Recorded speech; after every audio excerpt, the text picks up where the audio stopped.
जय हिंद साथियों। तो यहाँ पर हम आपके लिए पेपर कोड BPCG 171 सामान्य मनोविज्ञान की एक पहली क्लास लेकर आए हैं, जिसमें हम लोग कुछ इंपॉर्टेंट क्वेश्चंस को कवर करेंगे जो आपके जून एग्जाम के लिए इंपॉर्टेंट हैं। अगर आप लोग इस सब्जेक्ट का गैस पेपर परचेज करना चाहते हैं, जिसमें आपको सभी लगभग 20 से 25 इंपॉर्टेंट क्वेश्चंस मिल जाएंगे जो आपके जून एग्जाम के लिए इंपॉर्टेंट है, तो आप लोग उसको डाउनलोड कर सकते हैं। उसको डाउनलोड करने के लिए सिंपली आपको गूगल पे जाना है, shop.hindustannowledge.com। जैसे आप इसको सर्च करेंगे तो आपके सामने जो हमारी ये वेबसाइट आ जाएगी। तो यहाँ पर आपको सिंपली जाना है सर्च कोड के ऑप्शन में। तो यहाँ पर सर्च कोड पे जाके आपको टाइप करना है BPCG 171। ठीक है। जैसे आप इसको सर्च करेंगे तो यहाँ पर हिंदी इंग्लिश दोनों लैंग्वेज में आपको मिल जाएगा गैस पेपर। तो यहाँ से आप लोग इसको परचेज कर सकते हैं। अगर आपको कोई प्रॉब्लम होती है तो आप इस नंबर पे व्हाट्सएप या फिर व्हाट्सएप आइकन पर क्लिक करके व्हाट्सएप को एक्सेस कर सकते हैं, और इसकी भी लिंक आपको डिस्क्रिप्शन में मिल जाएगी, तो वहां से आप लोग इसको एक्सेस कर सकते हैं। अब चलते हैं, यहाँ पर हमारा पहला प्रश्न क्या है। अभिप्रेरणा यानी कि मोटिवेशन की अवधारणा का वर्णन कीजिए और अभिप्रेरणा के प्रकारों की व्याख्या कीजिए, यानी कि मोटिवेशन के कितने प्रकार होते हैं उसकी यहाँ पर व्याख्या करनी है। तो सबसे पहले देखेंगे कि अभिप्रेरणा क्या होता है। तो अभिप्रेरणा मोटिवेशन एक मानसिक प्रक्रिया है जो किसी व्यक्ति को किसी कार्य को करने के लिए प्रेरित करती है। यह व्यक्ति की आंतरिक इच्छाओं, जरूरतों, लक्ष्यों और उद्देश्यों से जुड़ी होती है। जब किसी व्यक्ति के भीतर किसी कार्य को पूरा करने की तीव्र इच्छा उत्पन्न होती है तो वही अभिप्रेरणा कहलाती है। यह हमारे व्यवहार को दिशा देती है और हमें अपने लक्ष्यों की ओर अग्रसर करती है। यानी कि मोटिवेशन क्या होता है। मोटिवेशन ये होता है जब किसी व्यक्ति के भीतर किसी कार्य को करने की तीव्र इच्छा उत्पन्न होती है, वही क्या कहलाता है, मोटिवेशन यानी कि अभिप्रेरणा कहलाता है। उदाहरण के रूप में अगर हम लोग देखें, यदि कोई छात्र अच्छे अंक प्राप्त करने की तरह पूरी तरह मेहनत करता है तो उसके पीछे की प्रेरणा क्या है, अच्छे अंक प्राप्त करना है। यानी कि अगर कोई बच्चा जो है बोर्ड में अच्छे अंक लाना चाहता है तो उसकी मोटिवेशन क्या है, बोर्ड में अच्छे अंक प्राप्त करना। इसके बाद यहाँ पर देखेंगे अभिप्रेरणा के प्रकार कौन कौन से, यानी कि मोटिवेशन के कितने टाइप हैं। तो अभिप्रेरणा को मुख्यतः दो प्रकारों में विभाजित किया गया है। सबसे पहला है आंतरिक अभिप्रेरणा, मतलब कि इंट्रिंसिक मोटिवेशन। तो यह वह प्रेरणा होती है जो व्यक्ति के भीतर से उत्पन्न होती है। इसमें व्यक्ति किसी कार्य को सिर्फ अपने आत्मसंतोष, रुचि या खुशी के लिए करता है, ना किसी बाहरी इनाम या लाभ के लिए करता है। यानी कि आंतरिक अभिप्रेरणा क्या होती है, आंतरिक मोटिवेशन क्या होता है, इसमें क्या होता है, व्यक्ति जो है किसी कार्य को सिर्फ अपने आत्मसंतोष या उसकी रुचि है या फिर वो खुशी के लिए करता है, ना कि किसी बाहरी इनाम या लाभ के लिए करता है। उदाहरण के लिए, कोई बच्चा चित्रकारी इसलिए करता है क्योंकि उसे यह काम अच्छा लगता है। कोई व्यक्ति पुस्तक पढ़ता है क्योंकि उसे ज्ञान प्राप्त करना अच्छा लगता है। अब इसकी विशेषताएं देखेंगे, इसमें विशेषताएं क्या है इसकी। तो इसमें आत्म प्रेरणा होती है, व्यक्ति स्वेच्छा से कार्य करता है। इसमें यह दीर्घकालिक होती है क्योंकि इसका आधार रुचि होती है। यानी कि ये जो मोटिवेशन होता है ये दीर्घकालिक यानी कि लंबे समय तक रहता है, लॉन्ग टाइम तक रहता है। इसके बाद दूसरा हमारा बाह्य अभिप्रेरणा, एक्सट्रिंसिक मोटिवेशन। तो यह प्रेरणा व्यक्ति को बाहरी कारणों से मिलती है, जैसे पुरस्कार, प्रशंसा, पैसा, पदोन्नति आदि। इसमें व्यक्ति किसी कार्य को किसी लाभ या दंड से बचने के लिए करता है। यानी कि ये बाह्य प्रेरणा है जिसमें व्यक्ति कोई बाहरी कारणों से जो है मेहनत करता है, मोटिवेट होता है। वैसे मान लीजिए कोई पुरस्कार, कोई कहता है हम आपको इतने रुपए देंगे तो आप ये काम करिए, तो वो क्या है, एक तरह का जो है एक्सट्रिंसिक मोटिवेशन है, यानी कि बाह्य अभिप्रेरणा है, जिसमें पुरस्कार, प्रशंसा, पैसा या पदोन्नति आदि के कारण जो है वो कोई काम करता है। व्यक्ति किसी कार्य को किसी लाभ या दंड से बचने के लिए जो है काम करता है। उदाहरण के लिए, छात्र परीक्षा में अच्छे अंक पाने के लिए पढ़ाई करता है। कर्मचारी वेतन या प्रमोशन के लिए अच्छा काम करता है। तो इसकी विशेषताएं क्या है वो भी देख लेते हैं। इसमें बाहरी कारक कार्यकर को प्रभावित करते हैं। इसमें अल्पकालिक हो सकती है यदि बाहरी लाभ मिलना बंद हो जाए, यानी कि यह मोटिवेशन खत्म हो सकता है अगर बाहर से जो है लाभ मिलना बंद हो जाए। यह प्रेरणा अधिकतर प्रतिस्पर्धा, पुरस्कार या सामाजिक मान्यता से जुड़ी होती है। इसके बाद यहाँ पर कुछ अन्य प्रकार के भी मोटिवेशन होते हैं। सकारात्मक अभिप्रेरणा, पॉजिटिव मोटिवेशन। इसमें व्यक्ति को पुरस्कार, प्रशंसा या उपलब्धि की भावना से प्रेरित किया जाता है। उदाहरण के लिए, अगर आप ये लक्ष्य पूरा करेंगे तो आपको बोनस मिलेगा। इसके बाद इसी में अगर हम लोग देखें नेक्स्ट, नकारात्मक अभिप्रेरणा मतलब कि निगेटिव मोटिवेशन। तो इसमें व्यक्ति को डर, दंड या हानि से बचने के लिए प्रेरित किया जाता है। जैसे यदि समय पर काम पूरा नहीं किया तो वेतन में कटौती होगी।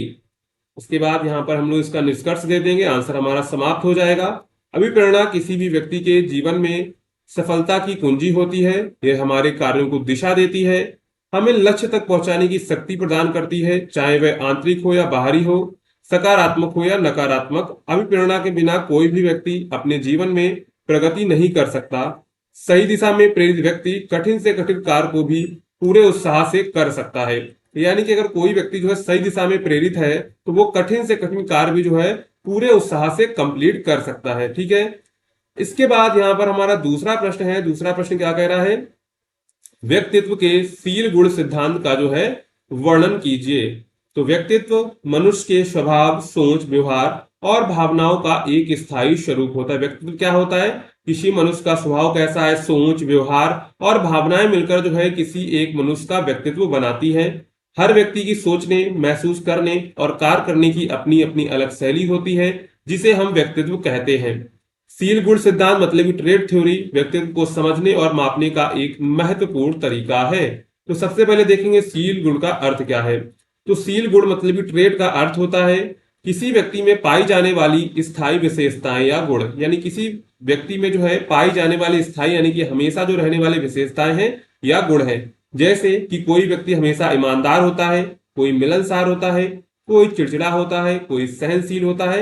ये जो सारे गुण हैं ये स्थायी होते हैं और समय के साथ जो है बहुत कम बदलते हैं लेकिन बहुत कम बदलते हैं। अब यहाँ पर जो है शील गुण सिद्धांत का उद्देश्य देख लेते हैं। तो इस सिद्धांत का मुख्य उद्देश्य है व्यक्ति के व्यक्तित्व की विशेषताओं को पहचानना, उनका वर्गीकरण करना और उनको मापना है, ताकि यह समझा जा सके कि वह व्यक्ति कैसे आगे चलकर व्यवहार करेगा। तो देख लेते हैं इसमें कौन कौन से प्रमुख शील गुण सिद्धांत हैं। तो सबसे पहला आ जाता है गॉर्डन ऑलपोर्ट का सिद्धांत। ऑलपोर्ट ने शील गुण को 3 भागों में बांटा। पहला है प्रधान शील गुण यानी कि कार्डिनल ट्रेड्स, ये व्यक्ति की पहचान बन जाते हैं, जैसे महात्मा गांधी का अहिंसा में विश्वास। दूसरा है मुख्य शील गुण, ये वे गुण हैं जो किसी व्यक्ति के व्यवहार को प्रभावित करते हैं, जैसे ईमानदारी, मिलनसारिता। तीसरा है गौणशील गुण सेकेंडरी ट्रेड्स, ये अस्थायी होते हैं, जैसे मूड या किसी विशेष स्थिति में प्रतिक्रिया देना। इसके बाद दूसरा सिद्धांत है इसी में रेमंड कैटल सिद्धांत। तो कैटल ने 16 मूल शील गुणों की पहचान की, जिन्हें 16 पर्सनालिटी फैक्टर्स यानी कि 16 पीएफ कहा जाता है। उन्होंने सांख्यिकी पद्धति यानी कि फैक्टर एनालिसिस का प्रयोग कर व्यक्तित्व का विश्लेषण किया। उनके अनुसार इन 16 गुणों से किसी भी व्यक्ति के व्यक्तित्व को समझा जा सकता है। इसके बाद है हंसी आइसनर। तो आइसनर ने व्यक्तित्व को 3 बड़े आयामों में बांटा। पहला है मनोवृत्ति यानी कि आक्रामकता, कठोरता जैसे गुण। विषादिता बनाम उल्लासिता यानी कि व्यक्ति कितना भावनात्मक रूप से अस्थिर या स्थिर है। इसके बाद है बहिर्मुखता बनाम अंतर्मुखता, तो व्यक्ति कितना सामाजिक है और कितना अकेले रहना पसंद करता है। इसके बाद इसी में आपका है बिग 5 मॉडल। तो यह आधुनिक समय में सबसे प्रसिद्ध मॉडल है। इसमें 5 प्रमुख शील गुण होते हैं। एक है खुलापन, नई चीजों को स्वीकार करने की क्षमता, कर्तव्यनिष्ठा यानी अनुशासन और जिम्मेदारी। इसके बाद है बहिर्मुखता मतलब सामाजिक और ऊर्जा यानी कि उसका समाज के साथ तालमेल अच्छा है। इसके बाद सौहार्दता मतलब दूसरों के साथ मेलजोल उसका अच्छा है। इसके बाद है भावनात्मक अस्थिरता मतलब कि चिंता डरादी रहता है। तो ये जो सारे गुण हैं ये किसके हैं, शील गुण सिद्धांत है। क्या है, शील गुण। ये जो है शील गुण सिद्धांत जो है प्रमुख रूप से ये सिद्धांत जो है प्रयोग में आते हैं। इसके बाद आंसर को यही खत्म करने के लिए हम लोग यहाँ पर निष्कर्ष लिखेंगे। तो शील गुण सिद्धांत यह मानता है कि हर व्यक्ति के भीतर कुछ स्थायी गुण होते हैं जो उसके व्यवहार को प्रभावित करते हैं। यह सिद्धांत व्यक्तित्व को समझने के लिए एक वैज्ञानिक और मापन योग्य दृष्टिकोण प्रदान करता है। इसके आधार पर न केवल व्यक्तित्व का विश्लेषण किया जा सकता है, बल्कि मनुष्य में व्यक्ति के व्यवहार की भविष्यवाणी भी की जा सकती है। इसलिए शील गुण सिद्धांत जो है व्यक्तित्व मनोविज्ञान का एक महत्वपूर्ण जो है आधार है। तो शील गुण सिद्धांत क्या मानता है कि हर व्यक्ति के भीतर कुछ स्थायी गुण होते हैं जो उनके व्यवहार को प्रभावित करते हैं, उनके व्यवहार को दर्शाते हैं। यह सिद्धांत जो है व्यक्तित्व को समझने के लिए एक वैज्ञानिक और मापन योग्य दृष्टिकोण प्रदान करता है। इसके आधार पर न केवल व्यक्तित्व का विश्लेषण किया जा सकता है, बल्कि भविष्य में व्यक्ति के व्यवहार की भी भविष्यवाणी की जा सकती है। इसके बाद यहाँ पर हमारा तीसरा प्रश्न है अधिगम के सिद्धांतों की व्याख्या करिए, यानी कि हमको लर्निंग के प्रिंसिपल्स की जो है यहाँ पर व्याख्या करनी है। तो अधिगम वह प्रक्रिया है जिसके माध्यम से व्यक्ति अनुभवों, अभ्यास और अध्ययन के द्वारा व्यवहार में स्थायी परिवर्तन लाता है। अधिगम का मतलब क्या है? वह प्रक्रिया जिसके माध्यम से व्यक्ति अनुभवों, अभ्यास या अध्ययन के द्वारा व्यवहार में स्थायी परिवर्तन लाता है। यह परिवर्तन जो है ज्ञान, कौशल, आदतों, दृष्टिकोण या व्यवहार में हो सकता है। अधिगम के सिद्धांत जो है यह समझने की कोशिश करते हैं कि मनुष्य कैसे सीखता है, किन परिस्थितियों में अधिक प्रभावी रूप से सीख सकता है और सीखने को किस प्रकार बढ़ावा दिया जा सकता है। तो सबसे पहला इसमें सिद्धांत है संवेदनात्मक अनुक्रिया सिद्धांत, यानी कि क्लासिकल कंडीशनिंग थ्योरी। तो यह सिद्धांत रूसी वैज्ञानिक इवान पावलोव द्वारा दिया गया था। उन्होंने अपने कुत्तों पर प्रयोग करते हुए पाया कि यदि एक स्वाभाविक उत्तेजना जैसे भोजन के साथ एक तटस्थ उत्तेजना जैसे घंटी की आवाज को बार बार जोड़ा जाए तो अंततः केवल तटस्थ उत्तेजना ही प्रतिक्रिया उत्पन्न कर सकती है। यहाँ पर देखो क्या कहा गया है, उन्होंने अपने कुत्ते पर प्रयोग करते हुए पाया कि यदि एक स्वाभाविक उत्तेजना जैसे कि भोजन के साथ एक तटस्थ उत्तेजना जैसे घंटी की आवाज को बार बार जोड़ा जाए तो अंततः केवल क्या होगा, तटस्थ उत्तेजना जो है वही प्रतिक्रिया उत्पन्न कर सकती है।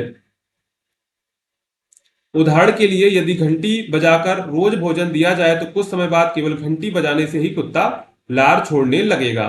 तो यहाँ पर क्या बताया गया, अगर मान लीजिए आप रोज कुत्ते को भोजन देते हैं और घंटी बजाते भोजन देते हैं तो कुछ दिनों बाद कैसा क्या होगा, जैसे ही घंटी बजेगी तो कुत्ते के जो मुंह में है लार आने लगेगा, पानी आने लगेगा। तो ये किसका सिद्धांत है? ये संवेदात्मक अनुक्रिया सिद्धांत है। तो शिक्षण में इसका उपयोग कैसे होता है? तो इस सिद्धांत का उपयोग आदत निर्माण और अनुशासन में किया जाता है। यानी कि शिक्षण संस्थान में कैसे उपयोग किया जाता है? आदत निर्माण और अनुशासन में किया जाता है। यानी कि जैसे स्कूल में घंटी बजती है, बच्चे छुट्टी हो जाती है, तो जैसे ही कोई घंटी की आवाज सुनता है तो उसको डायरेक्ट जो है छुट्टी की याद आती है। तो ये क्या है? ये आपका जो है संवेदनात्मक अनुक्रिया सिद्धांत है। इसके बाद है प्रचलित अनुबंध सिद्धांत। तो यह सिद्धांत बीएफ स्किनर ने प्रस्तुत किया। उन्होंने बताया कि व्यवहार को पुरस्कार या दंड के द्वारा नियंत्रित किया जा सकता है। यदि कोई कार्य करने पर सकारात्मक परिणाम मिलता है तो उस कार्य की पुनरावृत्ति की संभावना बढ़ जाती है। यानी कोई काम आपने किया और उसमें आपको सकारात्मक परिणाम मिला तो आप उस काम को बार बार करेंगे। उदाहरण के लिए यदि बच्चा होमवर्क पूरा करने पर शाबाशी पाता है तो वह अगली बार भी उसे करने के लिए प्रेरित होगा। अगर शिक्षण में हम लोग देखें, शिक्षक पुरस्कार देकर अच्छे व्यवहार को जो है प्रोत्साहित करते हैं। इसके बाद है संज्ञानात्मक अधिगम सिद्धांत, यानी कॉग्निटिव लर्निंग थ्योरी। तो इस सिद्धांत के अनुसार जो है अधिगम केवल बाहरी व्यवहार में परिवर्तन नहीं है, बल्कि ये मानसिक प्रक्रियाओं, सोच, समझ, स्मृति, निर्णय में परिवर्तन से जुड़ा होता है। ज्या पियाजे के अनुसार बच्चे 4 चरणों में सोचने की क्षमता विकसित करते हैं: संवेदी प्रेरक, पूर्व संक्रियात्मक, मूर्त संक्रियात्मक और औपचारिक संक्रियात्मक। तो ये जो 4 तरीके होते हैं, 4 चरणों में जो है बच्चा जो है समझना यानी कि सोचने की जो क्षमता है प्राप्त करता है। इसके बाद है शिक्षण में उपयोग। शिक्षा विद्यार्थियों की बौद्धिक अवस्था के अनुसार दी जानी चाहिए। इसके बाद है संबंधवाद सिद्धांत, यानी कि कनेक्शनिज्म थ्योरी, जो थॉर्नडाइक ने दी थी। तो एडवर्ड थॉर्नडाइक ने यह सिद्धांत प्रस्तुत किया। उन्होंने 3 प्रमुख नियम बताए: अभ्यास का नियम, प्रभाव का नियम और तत्परता का नियम। तो उदाहरण के लिए यदि कोई कार्य बार बार किया जाए, उसका परिणाम सुखद हो, तो अधिगम क्या होता है? मजबूत होता है। यानी कोई अभ्यास किया, उसका प्रभाव पड़ा, और अगर उसका प्रभाव पड़ा तो आप लोग वही काम जो है तत्परता यानी कि जल्दबाजी में करेंगे, मतलब कि वही काम बार बार करेंगे। इसके बाद है प्रेक्षण अधिगम सिद्धांत, यानी कि ऑब्जर्वेशनल लर्निंग। तो अल्बर्ट बंडूरा के अनुसार लोग दूसरों के व्यवहार को देखकर भी सीखते हैं, इसे मॉडलिंग कहते हैं। उदाहरण, यदि बच्चा देखता है कि उसका भाई पढ़ाई करने पर इनाम पाता है तो वह भी पढ़ाई में रुचि जो है लेने लगेगा। इसके बाद यहाँ पर हम लोग निष्कर्ष लिखेंगे। तो अधिगम के सिद्धांत में हमें यह समझने में मदद करते हैं कि अलग अलग परिस्थितियों में व्यक्ति कैसे सीखता है। शिक्षा प्रणाली को प्रभावी बनाने के लिए इन सिद्धांतों का उपयोग आवश्यक है। यदि शिक्षक इन सिद्धांतों को समझकर उनका प्रयोग करें तो वे छात्रों को बेहतर तरीके से पढ़ा सकते हैं और उनके विकास में सहायता कर सकते हैं। ठीक है, तो यहाँ पर टोटल हमने 3 क्वेश्चंस को कवर किया हुआ है। अगर आपको ये क्लास पसंद आई हो तो वीडियो को लाइक, चैनल को सब्सक्राइब करना मत भूलिएगा। मिलते हैं अगली क्लास में।